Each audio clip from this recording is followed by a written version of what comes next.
Comenzaremos leyendo la carta a Filipenses, un pasaje muy hermoso. En esa carta San Pablo dice que para él lo más importante de esta vida es encontrar a Cristo, dedicarse a Él, y todas las demás cosas salen sobrando. Muy importante el mensaje de Pablo. Pero, ya lo arreglaron, qué bien. Gracias a Dios. Muy bien. Tenemos el Evangelio de San Lucas, la entrada de Jesús a Jerusalén. Y pasó unos días antes de que lo mataran. Unos días antes. Era la semana de las fiestas de Jerusalén. Y les platico el contexto para que entiendan mejor la lectura y el mensaje de hoy. Cada año en Jerusalén se hacían las fiestas más importantes. Había muchas fiestas en el año, pero las más importantes eran las de Pascua, donde recordaban el paso, la liberación de la esclavitud de Egipto hacia la libertad por medio de Moisés. Esas han sido y son hasta la fecha las fiestas más importantes para los judíos, cuando Dios los liberó de la esclavitud de Egipto, y lo celebran cada Pascua. ¿En qué fecha se celebra la Pascua? Díganme ustedes. Para los judíos y para nosotros, porque estamos sincronizados en el calendario. ¿En qué fecha es exacta? Díganme la fecha exacta de todos los años que se celebra la Semana Santa. ¿Alguien sabe? ¿No saben? Yo tampoco. Yo tampoco sé, porque cada año cambia. ¿Se han fijado en eso? Cada año cambia la fecha, no es la misma. ¿Y por qué cambia cada año? ¿Por qué? Tenemos un estudiante que sí puso atención en las clases de Biblia. ¿Por qué cambia cada año? Por la luna. Es culpa de la luna. Va con la luna. ¿Saben ustedes que los pueblos antiguos no tenían calendarios como hoy en día? No tenían celulares que les marcara la fecha. No tenían nada de eso. ¿Cómo se guiaba la gente para las fechas del año? Por la luna. Y entonces ellos celebraban la primer luna llena después de que empieza la primavera. Hoy tenemos fechas y sabemos cuándo empieza la primavera. Antes había relojes de sol, y por los relojes de sol sabían cuándo comenzaba la primavera, porque sabes cuándo los días las noches dejan de ser más largas y los días comienzan a ser un poquito más largos. En el verano los días son más largos, en el invierno las noches son las que son más largas. Entonces, por el reloj de sol se ubicaban y sabían, hoy empezaron a ser, por cuestión de minutos, hoy empezaron a ser las noches más cortas, los días más largos. Quiere decir que ya empezó la primavera. Hoy tenemos una fecha para ello, porque hoy tenemos calendarios. ¿Cuándo comienza la primavera? 21 de marzo. Entonces, la primer luna llena después del 21 de marzo es cuando cae la Semana Santa. Pongan atención, este Jueves Santo, este Viernes Santo, vamos a tener una bella luna llena en Semana Santa, porque la semana se acomoda a la luna. Los judíos hacían eso, y así festejaban la fiesta de la Pascua. Y llegaba gente de todo el mundo de aquel entonces, lo que es Europa, el norte de África, el Asia Menor. La gente de ese entonces llegaba a Jerusalén, o sea, los judíos, los de raza judía. Había muchos judíos emigrados, se habían ido a otros países para conseguir trabajos, como hoy en día. En Estados Unidos hay mucha gente migrada, habemos mucha gente migrada, que venimos de otros países buscando trabajos, buscando oportunidades, buscando salir adelante. Y hoy en día hay mucha gente, pero mucha gente aquí también acostumbra a veces, al menos antes se hacía más, vuelve para las fiestas de su pueblo. ¿Se han enterado de gente que se va a su rancho en México para las fiestas del pueblo? Dice que a festejar al santo, y lo que festejan es el santo tequila, es lo único que festejan. Supuestamente el santo del pueblo, pero es el santo tequila, y a la santa también, la santa borrachera que se ponen, eso es lo que van a festejar allá. Pero la gente vuelve a las fiestas del pueblo porque es la fecha más importante del pueblo. Igual pasaba en Jerusalén, la gente volvía de los otros países, de Roma, de Ciro-Fenicia, de lo que es el norte de Alejandría, de Egipto. Había muchos emigrados en esos países y volvían para las fiestas. Entonces estaba lleno de gente, y Jesús entra glorioso a Jerusalén, lo reciben así, y por eso había tanta gente que lo recibió. Y se corrió la voz: oye, ¿quién es ese que viene? Pues es una persona importante, decía. Yo creo que es un rey, es un profeta, es uno que hace milagros. Y todos empezaban a recibirlo con palmas y flores, con mucho honor. ¿Ok? Pongan atención. Pero en el Evangelio de hoy, que vamos a escuchar eso, pongan especial atención a los personajes que aparecen. ¿Qué personajes aparecen? Porque se los voy a preguntar. Tienen tarea. Van a tener examen hoy. Un pequeño examen les voy a poner. Díganme ustedes qué personajes aparecen en la lectura del Evangelio. ¿Para poner atención? Muy bien. Escuchemos la primera lectura primero.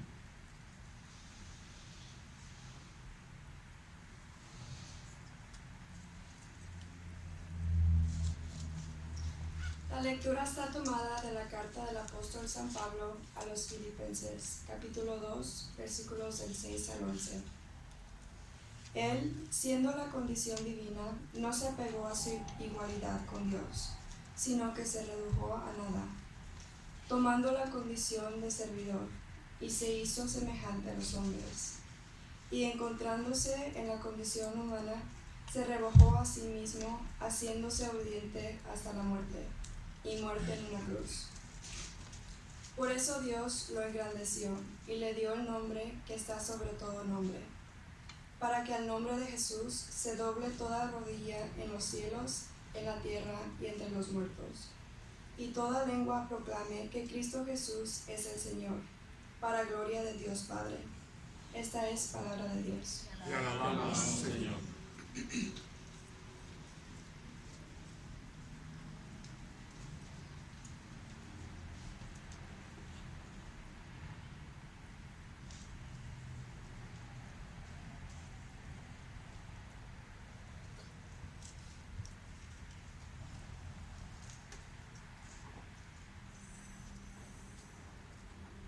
Les invitamos a cantar el salmo que dice: Dios mío, ¿por qué me has abandonado? ¿Todos?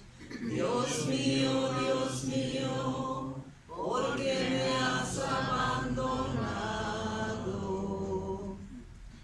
Todos los que me ven de mí se burlan y me hacen gestos y dicen: confiaba en el Señor, pues pues que Él lo salve. Si de veras lo ama, que lo libre. Dios mío, ¿por qué me has abandonado? Los malvados me acercan por doquiera, como rabiosos perros. Mis manos y mis pies han taladrado, y se pueden contar todos mis huesos. Dios mío, ¿por qué me has abandonado? Reparten entre sí mis vestiduras y se juegan mi túnica a los dados.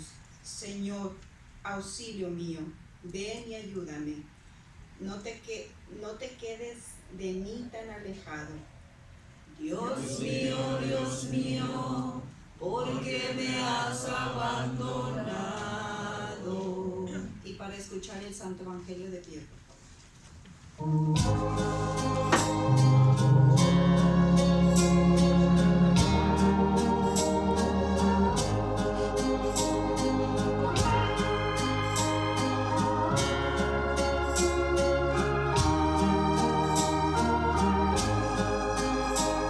Honor y gloria a ti, Señor Jesús. Honor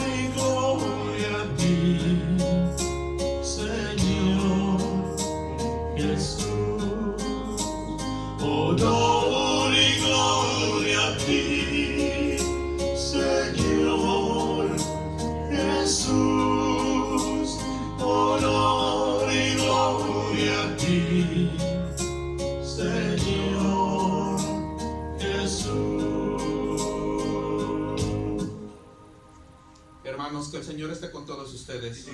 Lectura del Santo Evangelio según San Lucas. Gloria a ti, Señor Jesús. La lectura está tomada del capítulo 19, versículos del 28 al 40. Dicho esto, Jesús pasó adelante y emprendió la subida hacia Jerusalén. Cuando se acercaba a Betfagé y Betania, al pie del monte de los Olivos, Jesús envió a dos de sus discípulos y les dijo: vayan al pueblo de enfrente y al entrar en él encontrarán atado un burrito que no ha sido montado por nadie hasta ahora. Desátenlo y tráiganmelo. Si alguien les pregunta por qué lo desatan, contéstele que el Señor lo necesita. Fueron los 2 discípulos y hallaron todo tal como Jesús les había dicho. Mientras soltaban el burrito, llegaron los dueños y le preguntaron: ¿por qué desatan ese burrito? Contestaron: el Señor lo necesita.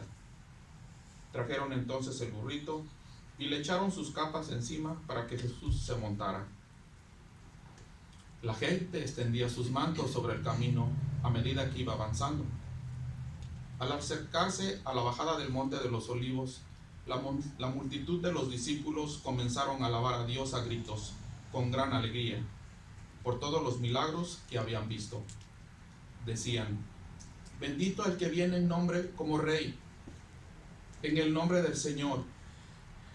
Paz en el cielo y gloria en lo más alto de los cielos.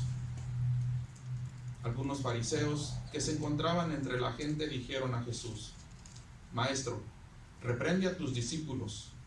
Pero él contestó: yo les aseguro que si ellos se callan, gritarán las piedras. Hermanos, esta es palabra del Señor. Gloria a ti, Señor Jesús. Pueden tomar asiento.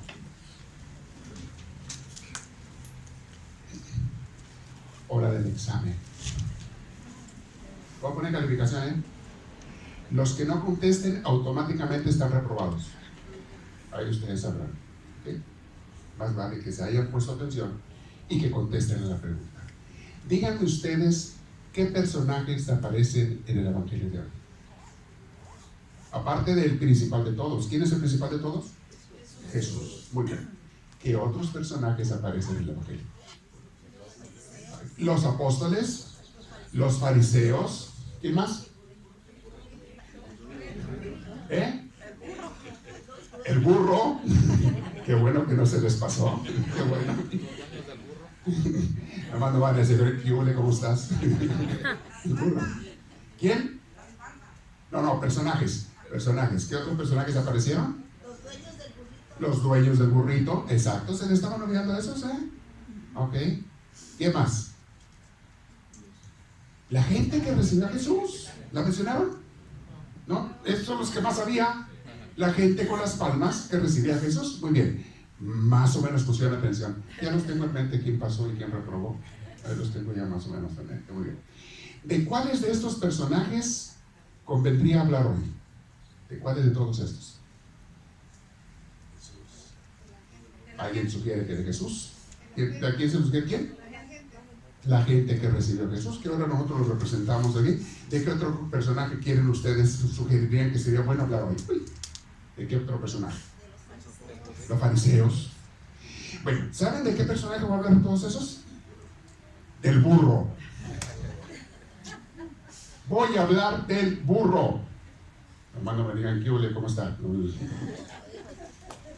El burrito. Mis hermanos, a veces cuando hay una ordenación sacerdotal o de diáconos, casi siempre la persona que se ordena hace una tarjetita de recuerdo de ese día especial que reparte a la gente. A los que vienen a su misa, un diácono se ordena, un sacerdote se ordena, reparte una tarjetita.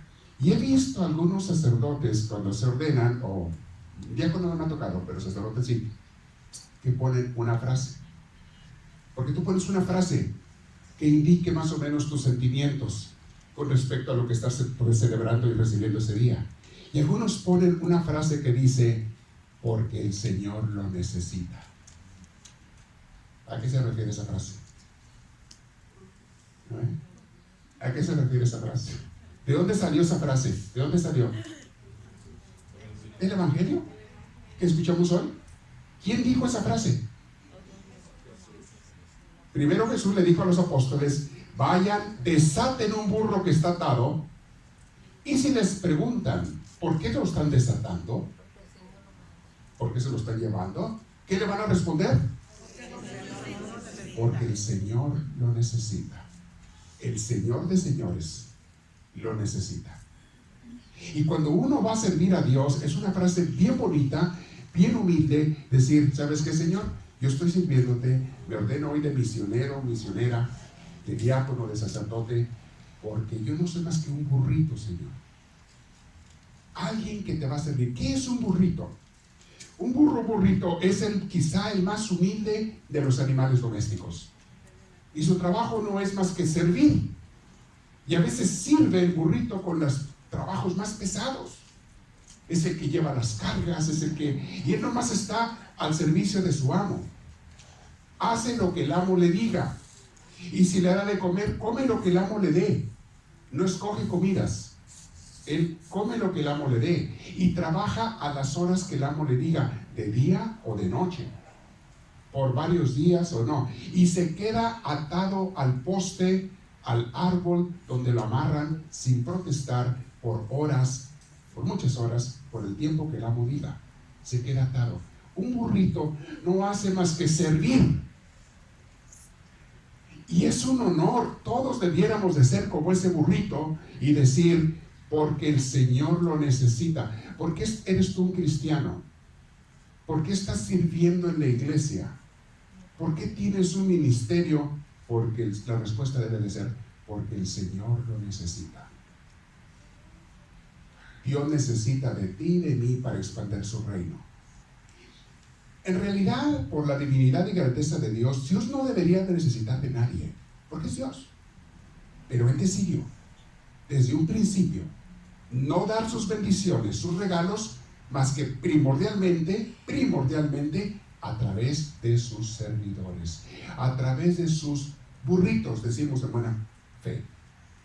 Es un gran honor ser un burrito en servicio de Dios. ¿Y qué hace el burrito? Servir cuando el amo se lo diga y hacer lo que el amo le encargue. Y el amo no le va a pedir nunca que cargue más de lo que puede cargar. Un buen amo no va a cargarlo más de lo que lo puede cargar, pero él va a estar al servicio de lo que el Señor diga. Dios nos dio talentos cuando nacimos, y unos tienen talentos de una cosa, otros de otra. Hay unos que son buenos para escribir, hay unos que son buenos para cantar, otros son buenos para enseñar, son excelentes maestros. Hay otros que tienen el talento de trabajar con los niños, y lo hacen muy bien y los niños les ponen atención. Hay otros que tienen el talento de cocinar y bueno, se les da también la cocina. Hay quienes tienen el talento de la limpieza. Hay quienes tienen el talento de muchas cosas. Si esos talentos te los dio Dios para algo, para que los sirvas en primer lugar a Él, pintando su reino. Y en segundo lugar para tus necesidades también. Pero ¿qué hace mucha gente? Dice, mis talentos son míos para mis beneficios. Yo los voy a usar para mí, para mi trabajo, para ganar un cheque, para mí el dinero, para mis seres queridos. Mis talentos son para mí. Es lo que el 99% de la humanidad hace. Usar lo que Dios le dio para él, para ella, para sus seres queridos, y se acabó.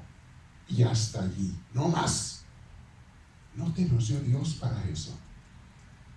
Te los dio en primer lugar para fincar su reino. Y de allí tú vas a tener suficiente también para ti, para tu familia. Dios no va a permitir que te falte lo necesario. Cuando tú le sirves a Él en primer lugar, ¿qué pasa cuando le damos nuestro diezmo a Dios? Pero no nada más el diezmo económico. Los que lo dan ya lo han experimentado, cómo Dios te lo multiplica, hace que no te falte nada. Y que lo que tengas lo disfrutes más. Porque hay gente que tiene mucho, pero ni siquiera lo disfruta, bien amargados. Porque no le dan en primer lugar a Dios. No le dan en primer lugar en su vida a Dios. Tienen mucho y no lo disfrutan. Estaba viendo la noticia, hasta da un poquito de risa. Ya se va a casar otra vez Jennifer López. Yes, se va a casar. Un día un comediante estaba diciendo, sacó un rollo de papel toalla. Digo, ¿qué es esto? Le pregunta a la gente, pues un rollo de papel toalla. No, dice, es la tela para hacer los vestidos de novia de Jennifer López. Porque tiene que hacer un vestido cada 3 meses, un vestido nuevo. Los que lo entendieron, qué bueno, y los que no se quedan en la duda. Pero ¿para qué usan los talentos? Me acordé. Los artistas, ¿para qué usan sus talentos? Muchos de ellos los usan nomás para ellos. La gente famosa, ¿para qué usa sus talentos? Muchos de ellos nada más para ellos. Los políticos, ¿para qué usan sus talentos? Muchos de ellos nada más para ellos y para los suyos. ¿Y cuántos realmente están sirviendo a los demás y usan los talentos para ayudar a las gentes? Muy pocos. Hay algunos cuantos que hacemos lo que hizo el burrito. Ser eso, gente humilde, sencilla, en el corazón, claro, porque le entregamos nuestra vida a Dios. Y le decimos, Señor, mi vida es tuya. El burrito le entrega la vida a su amo. Toda la vida de ese burrito está en manos del amo. Y otra cosa que pasó con ese burrito, no era el único que había en el pueblo, había muchos burritos, estoy seguro. Y todos probablemente por ser día festivo no estaban trabajando, igual que sus amos. Estaban descansando los burritos. ¿Pero de qué manera descansa el burrito? Estando atado a un árbol, a un palo, o en un corral. El burrito estaba atado. ¿Qué pasó con él cuando se puso a servir a Cristo? ¿Qué pasó? Primero que nada, fue liberado de su atadura. Cuando tú te pones a servir a Cristo, lo primero que Él hace es liberarte de tus cadenas. Liberarte de las ataduras que son a veces las ambiciones mundanas, los pecados en que a veces caemos, los vicios, etc. Lo primero que Dios hace es liberarte. Si el burrito pudiera pensar, nosotros podemos pensar, aquel burrito de Jesús, pues no, pero si el burrito pudiera pensar, cuando lleva a Cristo cargado y va entrando a Jerusalén y todo el mundo lo recibe a Cristo con palmas y con alabanzas y con gozo y con alegría, el burrito diría, qué honor tan grande mío de llevar al Señor, al Maestro de Maestros, cargando para que la gente lo reciba. El trabajo del burrito fue llevar a Jesús para la gente. Y cuando nosotros nos convertimos en esos burritos de Dios porque usamos los talentos en primer lugar para Dios, mis hermanos, en primer lugar para Dios y después para el mundo, ¿qué vas a hacer? Primero eres liberado y segundo, le llevas a Jesús a los demás. La gente que recibió a Jesús ese día con gozo y alegría, ese día quedó gozosa. ¿Sabe Dios cuánta gente quedó sanada también con ver pasar a Cristo? La gente se sanaba. Si se sanaba cuando veían pasar a Pedro, a los apóstoles, dicen que nomás con que la sombra de Pedro les diera a la gente quedaban sanados. Imagínate con Jesús. ¿Cuánta gente que no sabemos porque no fueron escritos en el Evangelio quedaron sanados con solamente ver con devoción pasar a Jesús? Cuando el Papa Juan Pablo II vino a Los Ángeles la primera vez, no me acuerdo qué año sería, principios de los 80s por allá, vino el Papa a Los Ángeles.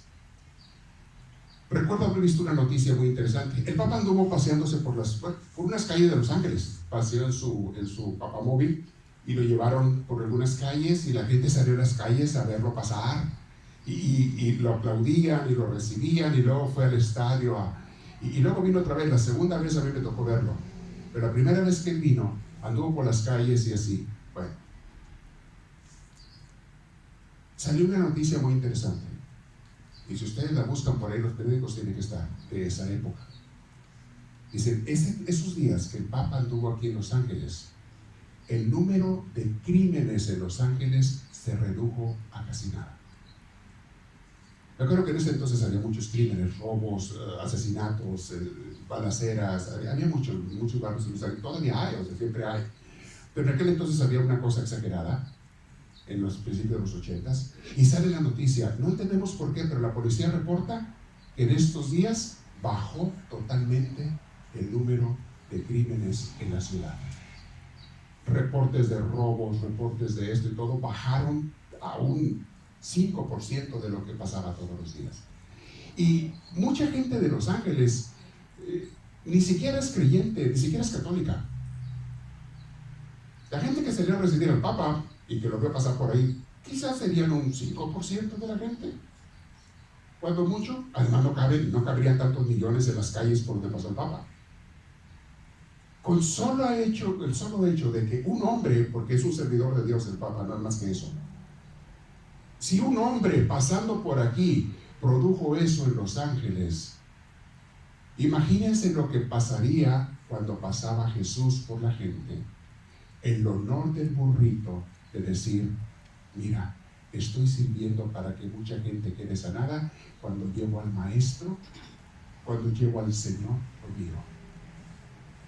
Hermana, mi hermano, te digo esta enseñanza hoy al comenzar la Semana Santa para que tú lo pienses también. Yo estoy dispuesto 100%, desde hace muchos años. ¿Qué tan dispuesto estás tú para ser un burrito de Dios? Para ser un servidor de Dios. No para darle sobras de tu tiempo, ni sobras de tus beneficios, ni sobras de tu ministerio, ni sobras de tu economía. No para darle sobras. Eso no es ser un servidor completo de Dios. Qué bueno que lo haces, aunque sea, pero ¿qué tan dispuesto estás a darle tu vida entera a Dios? No tienes que dejar tu familia, no tienes que dejar tu trabajo, no tienes que dejar tus ocupaciones, lo vas a seguir haciendo, claro que sí. Eso es parte de tu ministerio, pero ya lo vas a hacer diferente.